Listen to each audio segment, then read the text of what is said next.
As the wind erodes and the water corrodes, altering everything we think we know, but we don't. It's all temporary, and it used to, but now the thought doesn't scare me or keep my feet from following one after another until I slumber. Then my mind, not my feet, wander and dream of people and places I'll never see again. I've mended as much mental anguish as I can, and now I try to use this language to take these thoughts from my head to my pen. Cause though I don't speak of my dead friends or the circumstances, often the blow never softens or yields.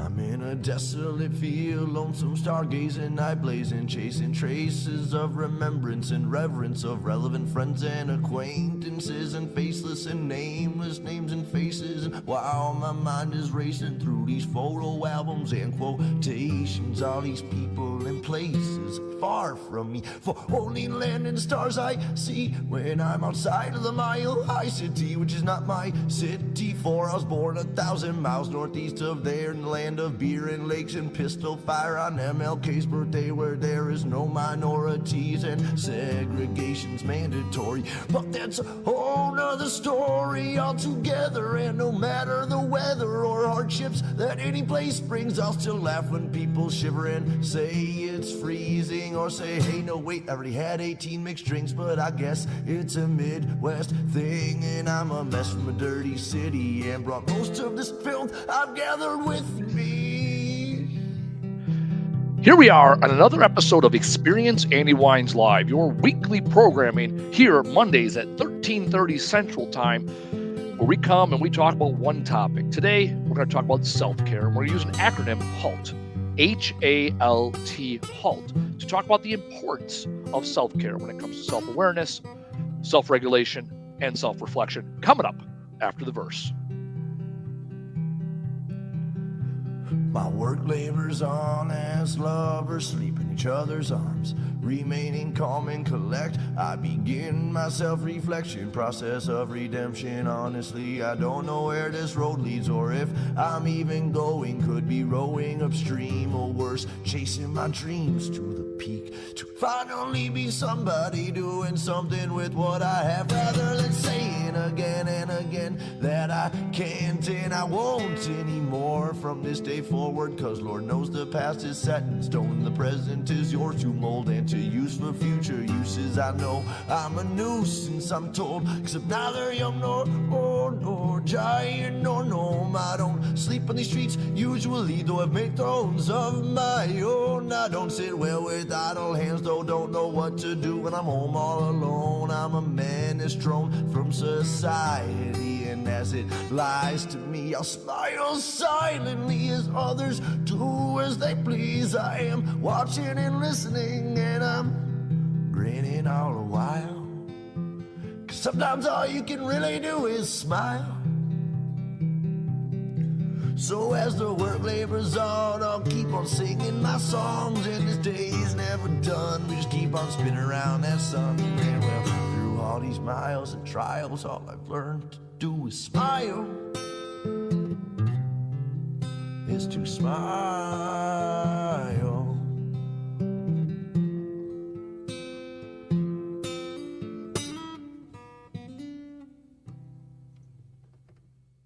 Welcome to another episode of Experience Andy Weins Live. So today we're going to be talking about self-care, and the reason why I'm leading in this topic today is because I'm out here in Vegas. You can tell by the background, I'm not in my normal studio, and by studio I mean office. Today I am shooting some episodes with Jobber and the Masters of Home Service podcast. I'm very thankful that they invited me out for season 2. And last time when we were shooting episodes, it was very tactical. It was like, hey, how to scale your business, how to grow your business. What do you do when you get stuck in a rut? This time around, they said, hey, Andy, let's talk about being mentally and physically prepared for the day. And that got me thinking, how often do we talk about self-care when it comes to entrepreneurship? I know me, I'm guilty of it as everybody else. The first book I started writing was called Hustle, Struggle, Grind, the 13 Lessons of Life. And it was all about how to go harder, how to get more out of each and every day. And it was very much like show up and do the fucking thing. which I love. And yet, what I've learned over the last few years and implemented in my own life is how to also take care of yourself. The better you take care of the vessel that is you, the better you can be for yourself, others, and the team. And so ultimately, that's what we're going to be talking about today: self care. When we think about life, right? Self care is being self aware first, self regulated in the moment, and then self reflection. So a lot of what we're going to be talking about today is in the self reflection bucket. And we think about that. That is the past, right? I think about self awareness. That is, where are we, right? And how do we show up in the future? Because we're aware of who we're going to be. When we look at um, self-regulation, that's in the present. And then self-reflection, obviously, is reflecting back on how we operated in the past and were we our best self. So that's what we're going to be talking about today. Also, this also fits well in line with our next Young Guns Summit, the DNA of Success, October 12th in Milwaukee, Wisconsin.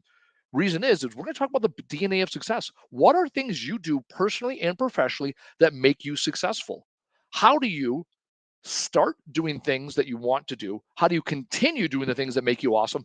And how do you stop doing the things that are no longer serving you? So, looking forward to seeing you October 12th, Brookfield, Wisconsin, 8 to noon at the Milwaukee Improv. So, we're changing things up now and we're going to be doing it at the Milwaukee Improv. So, it's more of a stage, more of a show, more of a production, less of a traditional networking event. So, I'm looking forward to seeing everybody there. All right, let's get into this self care, and I'm going to go back to reflection. Think about a time that you were not your best self.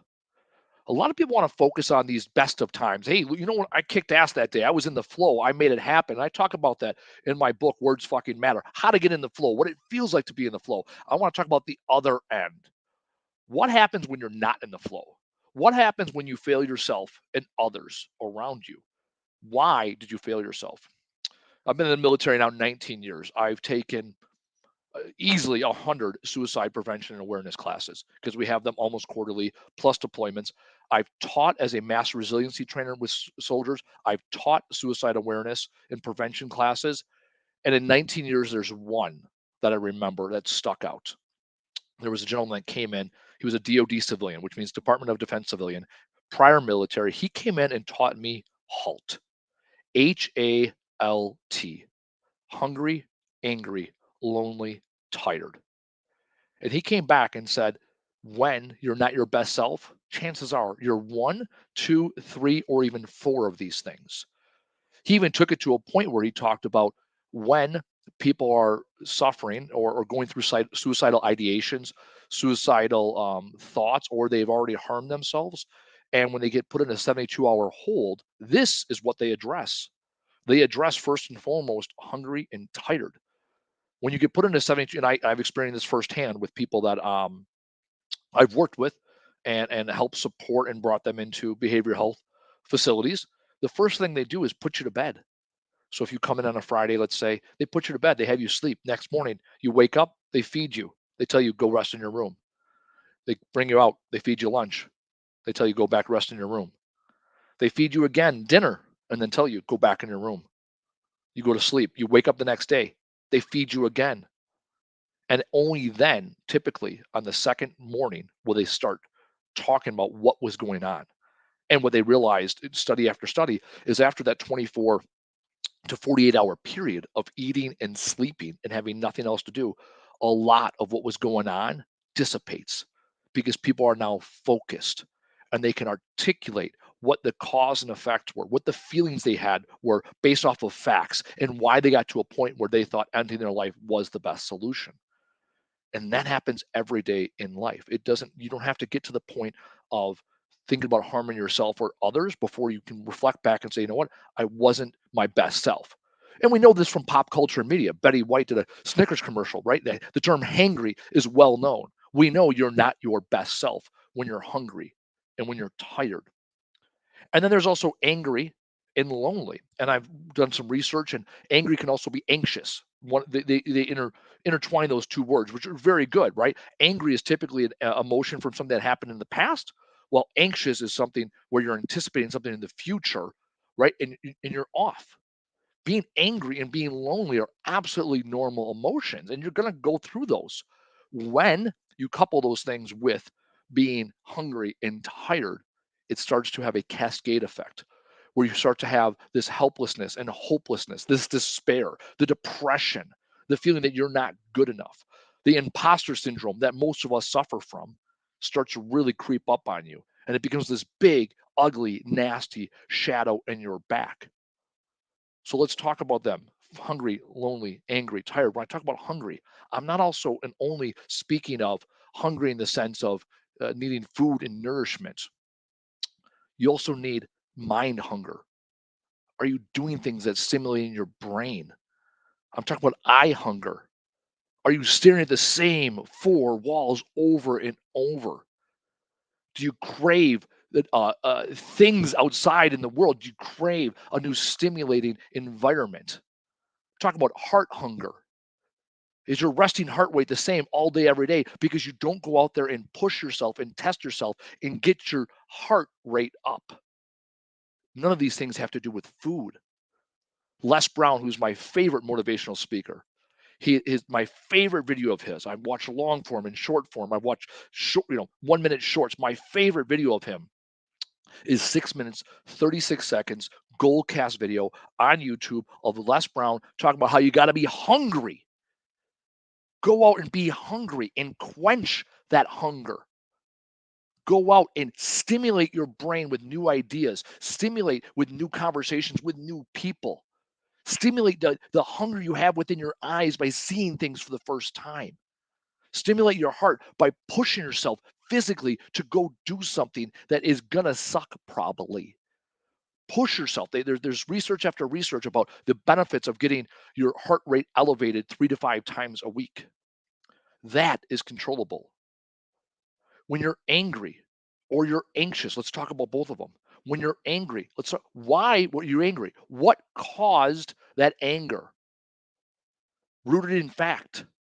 I start with an I statement. I feel this way when this thing happened. And now you can qualify it. Did it happen to you? Did it happen near you? Or did it happen for you? When you have a victim mindset, you'll say, this happened to me. Woe is me. This person said that thing, and that happened to me. And now I'm a victim. And I have done this myself. I probably did this yesterday, being honest.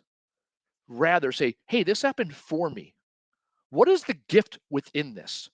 And now we can start to qualify. And you can even say, hey, yeah, that happened near me. And that sucked. What can you do about it? Can you go communicate effectively with that person? Can you change the situation? What can you do moving forward, right? Instead of living in the past and then unpaid for rent space in your brain, what can you do about it? And if you can't do anything about it, why worry? There's an Indian, I don't know what, a spiritual religious guy, right? He always talks about this, and I write about this in my book, right? It's the why worry, right? So it's a very simple flow chart. Why worry, right? Is there something you can do about it? No, no reason to worry. Is there something you can do about it? Yes, do the fucking thing. He doesn't say that. He says do something. I say do the fucking thing, right? And then no need to worry. So now we can qualify that anger. And let's talk about anxious. Same thing. Why worry? When it's something that's happening in the future, can you do something about it? Yes or no? If there's nothing you can do, accept it. When there is something you can do the thing today to quell that anger. Shift your brain from saying, I have to do something to I get to do something. The neutral is need. You need to do this thing. Gotcha. Right? Is it a have to, an obligation, or is it a get to, an opportunity? And now you can shift from anxious to nervous and nervous to excited by reframing your language as you anticipate what is going to happen in the future. Lonely. What does that mean to you? I was at a networking event a couple weeks ago with the Idea Collective. Shout out Pat Miller and all the fine folks, Susie Moon, Jennifer Bootcoast, JB, and all the fine folks over the Idea Collective. We did a charitable event a couple weeks ago with the Savannah Bananas, Jesse Cole and his team down in Savannah and their world tour. Shout out if you're not following the Savannah Bananas, phenomenal. Jesse Cole, the one lesson I learned from him, many lessons, the one thing I stick with it, I quote him all the time is when 99% of people do that, go do that. Do the one thing that nobody else is doing and see what happens. Therein lies opportunity. Anyway, so we're at this event and we toured Miller Park. I got to hang out with the players from Bananas.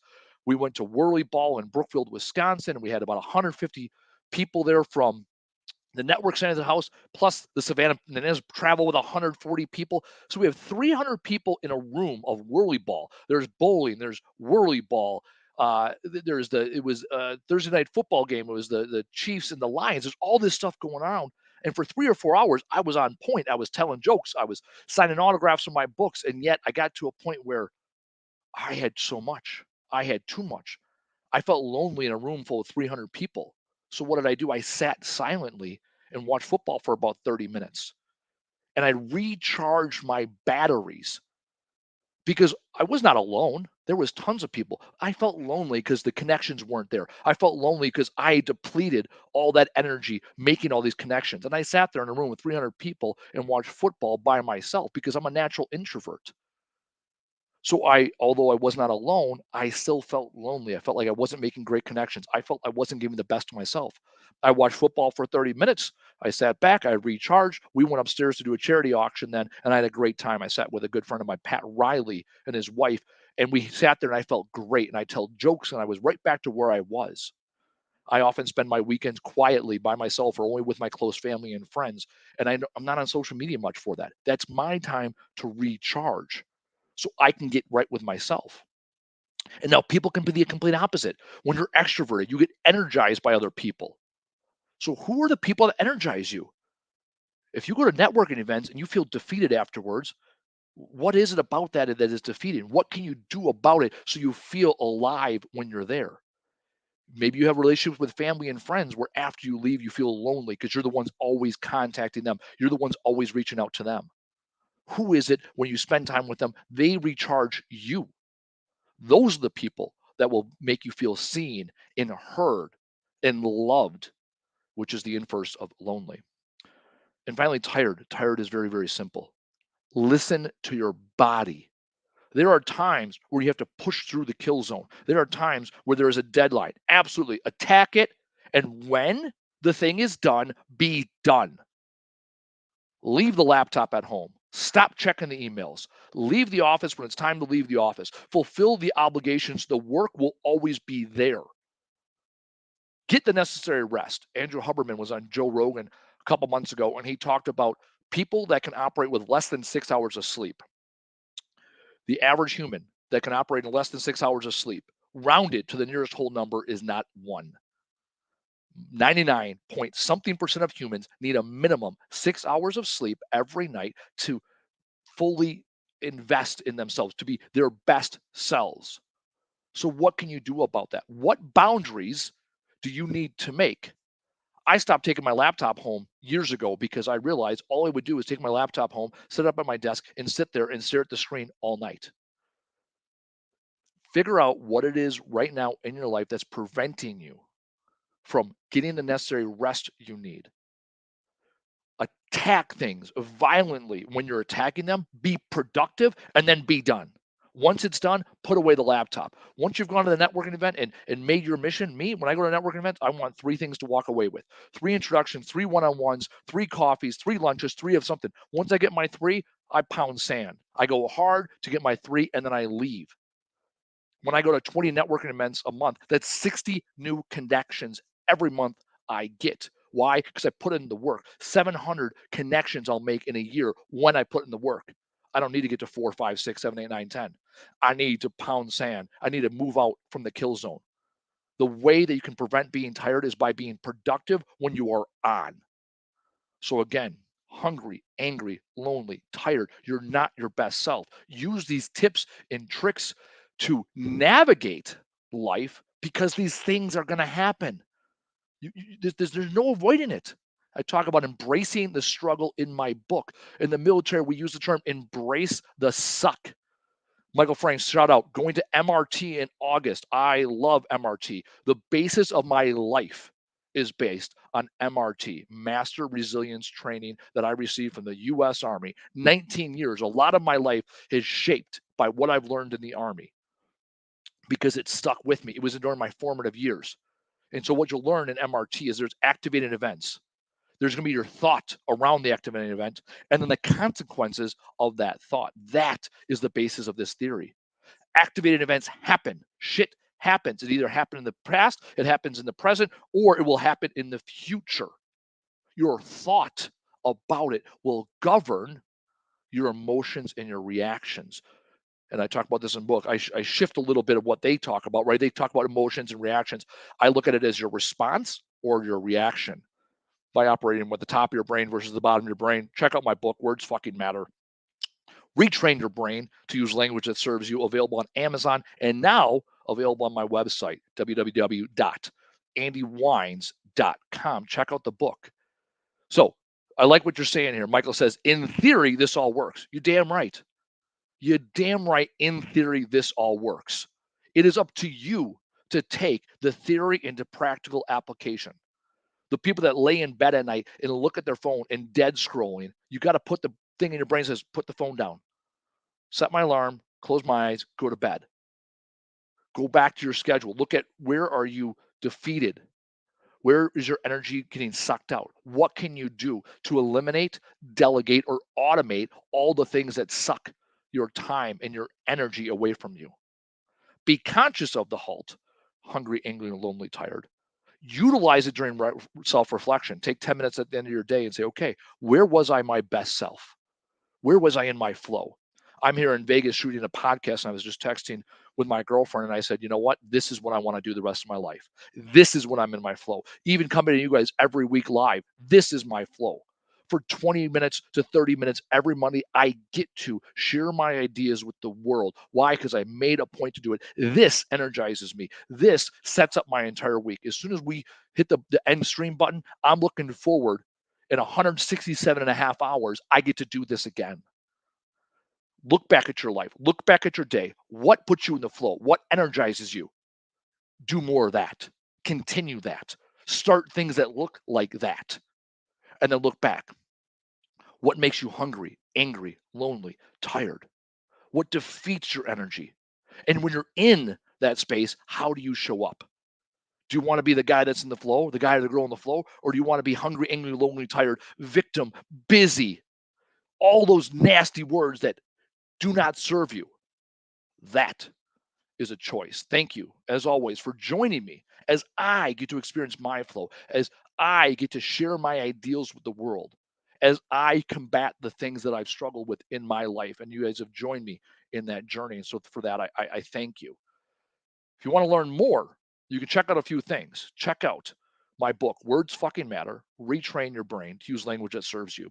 And also check us out October 12th if you're in the Milwaukee area or you want to fly in for the morning and the afternoon. We have a full day session, The DNA of Success. We're going to be talking about, as an entrepreneur, how do you best show up in your personal relationships. And then the second half of the morning is going to be talking about the DNA of success. What makes you amazing and how do we get so much of it? See you scrapping. I like what he says. He said, this is a very good and timely for me. Thank you, Andy. We'll see you next week. So you know what? I heard it once before, right? Why try to rewrite something that's already well written? So see you scrapping. That's where we're going to end on. This was a very good and timely for me. Thank you, Andy. We'll see you next week. See you scrapping. We will see you next week. Thank you for joining me on this episode of Experience Andy Wines Live.